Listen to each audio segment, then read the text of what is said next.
दोस्तों, किसी ने बड़ी सही बात कही है कि मिल गई है सफलता तो नजरिए बदले हैं। जो थे कल तक दुश्मन वो आज करीबी निकले हैं, और ना ही बदला हूं मैं और ना ही मेरे अंदाज बदले हैं। ये तो बस शुरुआत थी और अभी तो पड़ाव अगले हैं। जी हाँ, गुड मॉर्निंग हिंदुस्तान। मैं अतुल महिंद्रा स्वागत करता हूं आप सभी का आज के इस मोटिवेशन सेशन में, जहां घड़ी ने 6:15 बजा दिए हैं और आशा करता हूं कि आप उठ चुके हैं और मेरी आवाज आपके कानों तक जा रही है। तो आइए आज एक ऐसी कहानी सुनाता हूं जो आपको परिश्रम करने पे मजबूर कर देगी। तो चलिए देर नहीं करते हैं, कहानी की शुरुआत करते हैं। कहानी कुछ ऐसी है कि एक बहुत ही गरीब लड़का था। उसे खाना खाने के लिए भी बहुत संघर्ष करना पड़ता था। 2 वक्त की रोटी भी उसे सही से नसीब नहीं हो पाती थी।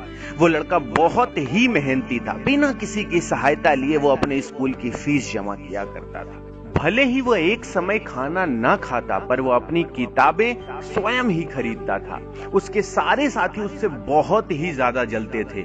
एक दिन उसके मित्रों ने उस लड़के पे एक लालछन लगाना चाहा और उसे झूठे आरोप में फंसाने का उन्होंने फैसला कर लिया। एक दिन स्कूल के प्राचार्य अपने कक्ष में बैठे हुए थे।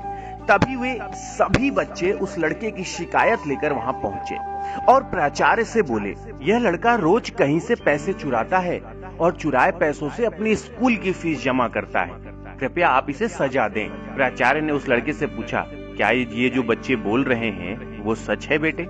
लड़का बोला, प्राचार्य महोदय, मैं बहुत निर्धन परिवार से हूँ, एक गरीब हूँ, लेकिन मैंने आज तक कभी चोरी नहीं की, मैं चोर नहीं हूँ। प्राचार्य ने उस लड़के की बात सुनी और उसे जाने के लिए कहा।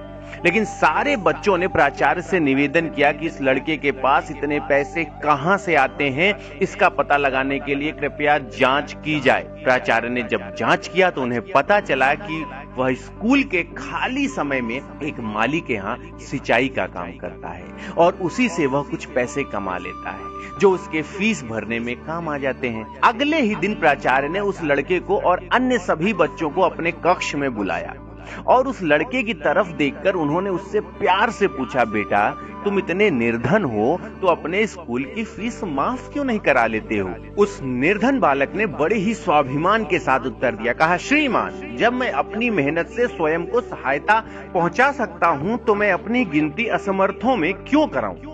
कर्म से बढ़कर और कोई पूजा नहीं होती, ये मैंने आप ही से सीखा है गुरुदेव। छात्र की बात से प्राचार्य महोदय का सिर गर्व से ऊंचा हो गया और बाकी बच्चे जो उस लड़के को गलत साबित करने में लगे थे उनको भी बहुत पछतावा हुआ और उन्होंने उससे माफी भी मांगी। मेहनत करके अपने दम पर कमाने में विश्वास रखने वाला वह निर्धन बालक था सदानंद चट्टोपाध्याय।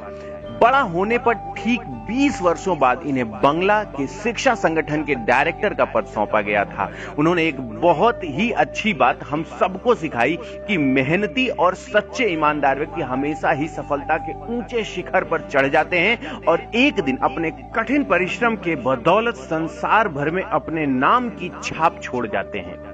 मित्रों, सफलता असफलता का अपना अपना पड़ाव होता है। हम हमेशा इसी बात पर अपना ध्यान केंद्रित करें कि क्या हम पूरे मन से परिश्रम कर रहे हैं, और जब तक हम कठिन परिश्रम नहीं करेंगे, धूप में नहीं तपेंगे, सर्दी में नहीं ठिठुरेंगे, तब तक कोई मुकाम हमसे बहुत दूर होगा। और यदि हमें अपने लक्ष्य के करीब पहुंचना है तो संघर्ष और मेहनत करने से कभी मत चूकिए।